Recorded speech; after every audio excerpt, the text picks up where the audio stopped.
പറഞ്ഞാലോ? Yes. Yes.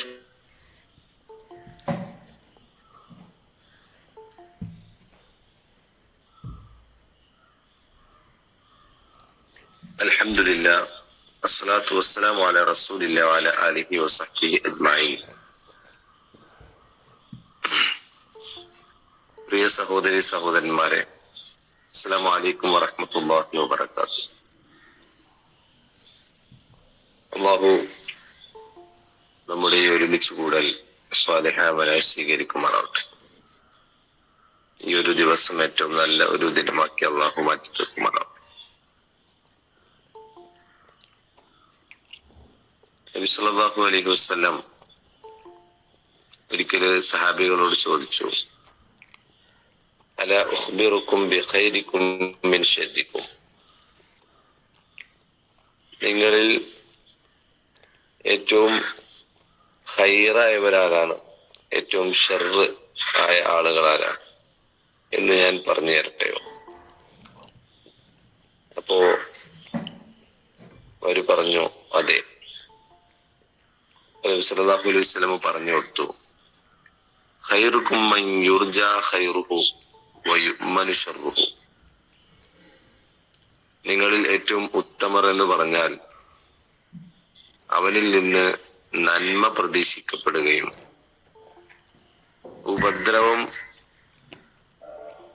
ഉപദ്രവത്തിൽ നിന്ന് മറ്റുള്ളവർ നിർഭയരാവുകയും ചെയ്യുന്നവരാണ് ഏറ്റവും നല്ല മനുഷ്യർ.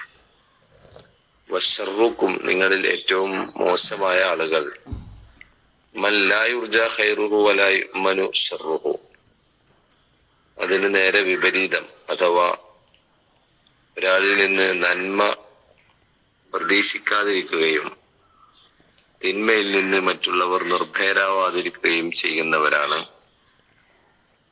ഏറ്റവും മോശമായ ആളുകൾ എന്ന് നബി സല്ലല്ലാഹു അലൈഹി വസല്ലം പറഞ്ഞു കൊടുക്കുകയാണ്. നബിയുടെ ഹദീസുകൾ പരിശോധിച്ചാൽ ഖിയാറുന്നാസ്, ഖൈറുന്നാസ്, ഖൈറുക്കും എന്നൊക്കെ പറഞ്ഞിട്ട് ജനങ്ങളിൽ ഏറ്റവും ഉത്തമരാരാണ് എന്ന് ഇങ്ങനെ പല സന്ദർഭങ്ങളിലായി നബി പറഞ്ഞിട്ടുണ്ട്. ആളുകൾ അല്ലെങ്കിൽ സഹാബികൾ ചോദിക്കും, ആരാണ് നബി ഏറ്റവും നല്ല മനുഷ്യർ എന്ന് ചോദിക്കുന്നതിന് മറുപടി ആയിട്ടാണ് ഹദീസുകൾ അധികവും ഉള്ളത്. ആ ഹദീസുകളുടെയൊക്കെയും ആകത്തുകയായിട്ടുള്ളൊരു ഹദീസാണ് ഞാനിപ്പോ പറഞ്ഞു വെച്ചത്. അതിന്റെയൊക്കെയും ചുരുക്കതാണ്, മറ്റുള്ളവർക്ക് നിങ്ങളിൽ നിന്ന് ഉപകാരമുണ്ടാകുന്ന ആളുകൾ, നിങ്ങൾ മറ്റുള്ളവർക്ക് എപ്പോ ഉപകാരപ്പെടുന്നുവോ അപ്പോഴാണ് നിങ്ങൾ ഉത്തമരാവുക. മറ്റുള്ളവർക്ക് നിങ്ങൾ എപ്പോൾ ഉപദ്രവം ചെയ്യുന്നുവോ അപ്പോഴാണ് നിങ്ങൾ ഏറ്റവും മോശമായ ആളുകളാവുക. അപ്പൊ ഒരാളുടെ നന്മ, ഒരാൾ നല്ല മനുഷ്യനാണെന്ന് പറയുന്നത് അയാൾ സ്വന്തമായി അല്ലെങ്കിൽ വ്യക്തിപരമായി സ്വയം നന്നാകുമ്പോഴല്ല, സ്വയം നന്നാവാനുള്ള കുറെ കാര്യങ്ങൾ ചെയ്യുമ്പോഴും അല്ല, ആരാധനാകർമ്മങ്ങളോ മറ്റു കാര്യങ്ങളോ ചെയ്യുമ്പോഴല്ല, മറിച്ച് അവൻ സ്വയം നന്നാകുന്നതോടുകൂടെ മറ്റുള്ളവർക്ക് അതെങ്ങനെ അനുഭവിക്കുന്നു, എങ്ങനെ ഫീൽ ചെയ്യുന്നു എന്ന് ഉള്ളിടത്താണ് ഒരാളുടെ നന്മയും തിന്മയും അളക്കുന്നത് എന്നാണ് നബി സല്ലല്ലാഹു അലൈഹി വസല്ലം പറയുന്നത്. നബിയുടെ ഹദീസുകൾ ശ്രദ്ധിച്ചാൽ കാണാമോ, ഖൈറുന്നാസി അൻഫഉഹും ലിന്നാസ്, ജനങ്ങളിൽ ഏറ്റവും ഉത്തമർ ജനങ്ങൾക്ക് ഏറ്റവും ഉപകാരം ചെയ്യുന്ന ആളുകളാണ്. നബി സല്ലല്ലാഹു അലൈഹി വസല്ലം ഒരിക്കൽ പറയുന്നത്, ഇന്ന ഖിയാറക്കും വഹാസിനുക്കും അഖ്ലാഖ, നിങ്ങളിൽ ഏറ്റവും ഉത്തമർ നിങ്ങളുടെ സ്വഭാവം ഏറ്റവും നല്ല സ്വഭാവമുള്ള ആളുകളാണ്. എന്ന് പറഞ്ഞാൽ മറ്റുള്ളവരോട് പെരുമാറുമ്പോഴാണ് നമ്മുടെ സ്വഭാവം ഇങ്ങനെ മനസ്സിലാവുക. മറ്റുള്ളവരോട് ഏറ്റവും നന്നായി പെരുമാറുന്നവരാണ് ഏറ്റവും നല്ല മനുഷ്യർ എന്ന് മറ്റൊരിടത്ത് പറഞ്ഞിട്ടുണ്ട്. അതുപോലെ തന്നെ നബി സല്ലല്ലാഹു അലൈഹി വസല്ലമയോട് ഒരിക്കല് ചോദിക്കുന്നുണ്ട്, ആരാണ് നല്ല മുസ്ലിങ്ങൾ ആരാണ്? അപ്പൊ നബി പറഞ്ഞ, ഖൈറുൽ മുസ്ലിമീന മൻ സലിമൽ മുസ്ലിമൂന മിൻ ലിസാനിഹി വയദിഹി പറഞ്ഞത്. മറ്റുള്ള മുസ്ലിങ്ങൾ അവന്റെ നാവിൽ നിന്നും ഉപദ്രവങ്ങളിൽ നിന്നും രക്ഷപ്പെടുന്നവൻ ആരാണോ അവനാണ് ഏറ്റവും ഉത്തമൻ എന്ന് നബി സല്ലല്ലാഹു അലൈഹി വസല്ലമ പറഞ്ഞു കൊടുക്കുന്നുണ്ട്.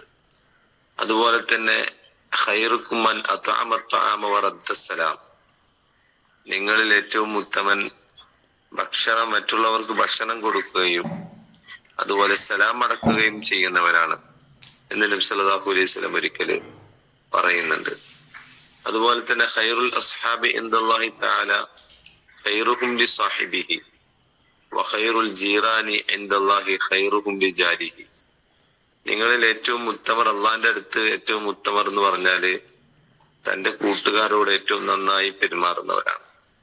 അതുപോലെ തന്നെ തന്റെ അയൽവാസികളോട് ഏറ്റവും നന്നായി പെരുമാറുന്നവരാണ് എന്ന് നബി സല്ലല്ലാഹു അലൈഹി വസല്ലം പറഞ്ഞിട്ടുണ്ട്. അല്ലാഹു സുബ്ഹാനഹു വ തആല വിശുദ്ധ ഖുർആനിൽ ഏറ്റവും ഉത്തമ സമൂഹമാണ് നിങ്ങൾ, കുന്തും ഖൈറ ഉമ്മത്തിൻ എന്ന് പറഞ്ഞ് തൊട്ടടുത്ത് പറഞ്ഞ് ഉഖ്രിജത് ലിന്നാസിന, ജനങ്ങൾക്ക് വേണ്ടി നിയോഗിതവരായ. അപ്പോ ഒരു സമൂഹവും ഒരു വ്യക്തിയും ഒക്കെ നല്ലതാണോ എന്ന് തീരുമാനിക്കുന്നത് മറ്റുള്ളവരോട് എങ്ങനെ പെരുമാറുന്നു, മറ്റുള്ളവർക്ക് അതെങ്ങനെ എന്നെ അനുഭവിക്കാൻ സാധിക്കുന്നു എന്നതിനനുസരിച്ചാണ്. ഖിയാറുക്കും ഖിയാറുക്കും ലിനിസാഇക്കും, നിങ്ങളിൽ ഏറ്റവും ഉത്തമർ നിങ്ങളുടെ വനിതകളോട് പെണ്ണുങ്ങളോട് ഏറ്റവും നന്നായി പെരുമാറുന്നവരാണ് എന്ന് നബി സല്ലല്ലാഹു അലൈഹി വസല്ലമ പഠിപ്പിക്കുന്നുണ്ട്. അപ്പൊ നമ്മുടെ വീടുള്ള ആളുകള്, വീടുള്ള സ്ത്രീകള്, പുറമേയുള്ള ആളുകള്, അവരോടൊക്കെയും എങ്ങനെയാണ് നിങ്ങൾ പെരുമാറുന്നത് എന്നതിനനുസരിച്ചാണ് നിങ്ങളുടെ നന്മ തീരുമാനിക്കുന്നത് എന്നാണ് ഈ ഹദീസുകളുടെ ഒക്കെയും ചുരുക്കം. അപ്പോ നമ്മൾ സ്വയം നന്നാവുക എന്നത് ആദ്യം വേണ്ട കാര്യമാണ്. എന്നാൽ അതുള്ളതോടൊപ്പം തന്നെ ഞാൻ എന്റെ നന്മ അത് മറ്റുള്ളവർക്ക് അനുഭവിക്കാൻ കൂടി പറ്റുമ്പോഴാണ് നമ്മൾ ഉത്തമരാവുക എന്നാണ് ഈ ഹദീസിന്റെ ഒക്കെയും ചുരുക്കം. മറ്റൊരിടത്ത് ഖുർആൻ അള്ളാഹുവിന്റെ റസൂൽ പറയുന്നുണ്ട്, ഖൈറുക്കും മൻ തഅല്ലമൽ ഖുർആന വഅല്ലമ. ഖൈറുക്കും മൻ തഅല്ലമൽ ഖുർആൻ എന്ന് പറഞ്ഞ് നബി നിർത്തല്ല ചെയ്തത്, നിങ്ങളിൽ ഏറ്റവും ഉത്തമർ ഖുർആൻ പഠിക്കുന്നവരാണ് എന്നാണ് അതിന്റെ അർത്ഥം. എന്നാൽ അവിടെ നിർത്തിയില്ല, മറിച്ച് വഅല്ലമഹു, അത് പഠിപ്പിച്ചു കൊടുക്കും കൂടി ചെയ്യാം. അപ്പൊ ഞാനിങ്ങനെ കുറെ ഖുർആൻ ക്ലാസും അതുപോലെ തന്നെ തഫ്സീറുകളും വായിച്ച് അതുകൊണ്ട് ഒരാൾ ഉത്തമനാവുകയില്ല. മറിച്ചത് അല്ലമഹു, അത് മറ്റുള്ളവർക്ക് കൂടെ എന്റെ അറിവ് അനുഭവിക്കാൻ സാധിക്കുമ്പോഴാണ് ഒരാൾ നന്മയാകുന്നതിൽ അല്ലെങ്കിൽ ഉത്തമനാകുന്നത് എന്നാണ് നബി സല്ലല്ലാഹു അലൈഹി വസല്ലം പഠിപ്പിക്കുന്നത്. നബിയുടെ എല്ലാ ഹദീസുകളിൽ നിന്നും ഇസ്ലാമിന്റെ എല്ലാ പാഠങ്ങളിൽ നിന്നൊക്കെ അങ്ങനെ തന്നെ. നബിയുടെ അടുത്ത് വന്നിട്ട് നബിയെ കുറിച്ച് പഠിക്കാൻ വന്ന ആളുകളോട് നബിയെ കുറിച്ചൊക്കെ പഠിച്ചതിന് ശേഷം തീരുമാനിക്കുന്നത് ഇനി മറ്റുള്ളവരോടൊരു ബന്ധം വേണ്ട, നമ്മൾ സ്വന്തം ചെയ്യാം എന്ന് പറഞ്ഞാൽ ഒരാൾ പറഞ്ഞാൽ നിസ്കരിക്കുന്നതായിരിക്കും, ഒരു നിസ്കാരവും വിടൂല, സുന്നത്ത് നിസ്കരിച്ച് അങ്ങനെ ജീവിക്കും. വേറെ ആള് പറഞ്ഞത് ഞാൻ ഇനി കല്യാണം തന്നെ കഴിക്കൂല, ഞാൻ ഒഴിഞ്ഞൊരു ഇടത്ത് പോയിട്ട് ആരാധനാ കർമ്മങ്ങൾ അർപ്പിക്കണം. ഇങ്ങനെ തീരുമാനങ്ങൾ എടുത്തപ്പോ നബി പറഞ്ഞത് അത് പറ്റൂല, ഞാൻ നിങ്ങളെപ്പോലെ തന്നെ നിങ്ങളെക്കാളൊക്കെ അള്ളാനെ ഭയമുള്ള ആളാണ്, പക്ഷെ ഞാൻ നിസ്കരിക്കുന്നു, നോമ്പെടുക്കുന്നു, അതുപോലെ തന്നെ മറ്റു ആരാധനാ കർമ്മങ്ങളൊക്കെയും ചെയ്യുന്നു. അതോടൊപ്പം എനിക്ക് കുടുംബമുണ്ട്, ഞാൻ കല്യാണം കഴിച്ചിട്ടുണ്ട്, ഞാൻ ആളുകളോട് ഇടപഴകുന്നു. ഇതൊക്കെയും ചെയ്യുമ്പോഴാണ് ഞാനാകുന്നത്, അതല്ലാത്തൊരു ഇസ്ലാമില്ല എന്നാണ് നബി സല്ലല്ലാഹു അലൈഹി വസല്ലമ പറഞ്ഞു കൊടുക്കുന്നത്. നബിയുടെ ഹദീസിൽ കാണാം, നിങ്ങൾ ഈ പള്ളിയില് വെറുതെ എന്ന് പറഞ്ഞാൽ എത്തിക്കാഫ് ഇരിക്കുന്നതിനേക്കാൾ, ഒരു രാത്രി എത്തിക്കാഫ് ഇരിക്കുന്നതിനേക്കാൾ എനിക്ക് ഏറ്റവും ഇഷ്ടമുള്ളത്, അള്ളാഹുന്റെ റസൂൽ ഇഷ്ടമുള്ളത്, തന്റെ സഹോദരന്റെ ഒരാളുടെ ആവശ്യത്തിന് വേണ്ടി അവന്റെ കൂടെ പോകുന്നതാണ്, ആ ആവശ്യം നിറവേറ്റുവാൻ അവനെ സഹായിക്കാൻ വേണ്ടി പോകുന്നതാണ് എന്ന ഹദീസിൽ കാണാൻ പറ്റും. അപ്പൊ ഇങ്ങനെയൊക്കെ ഒരുപാട് പഠനങ്ങള്, ഹദീസുകൾ നമുക്ക് കാണാൻ പറ്റും. ഇതിലൊക്കെയും മറ്റുള്ളവരെ സഹായിക്കുകയും മറ്റുള്ളവർക്ക് നമ്മുടെ നന്മ ഉപകരിക്കുകയും ചെയ്യുമ്പോഴാണ് നമ്മൾ നല്ലവരാകുന്നത്. അതാണ് ഇസ്ലാമിന്റെ കാഴ്ചപ്പാട്. അള്ളാന്റെ അടുത്ത് നന്മ എന്നാണ് ഈ കാര്യങ്ങളൊക്കെ നമ്മെ പഠിപ്പിക്കുന്ന അർത്ഥത്തിൽ ഉത്തമരാവാൻ, നല്ലവരാവാൻ നമ്മൾ ശ്രമിക്കുക. അല്ലാഹു സുബ്ഹാനഹു വ തആല നമ്മെ സഹായിക്കുമാറാവട്ടെ. വഅഖൂലു ഖൗലി ഹാദാ വഅസ്തഗ്ഫിറുല്ലാഹ ലി വലക്കും വസ്തഗ്ഫിറൂഹു ഇന്നഹു ഹുവൽ ഗഫൂറുർ റഹീം. വസ്സലാമു അലൈക്കും.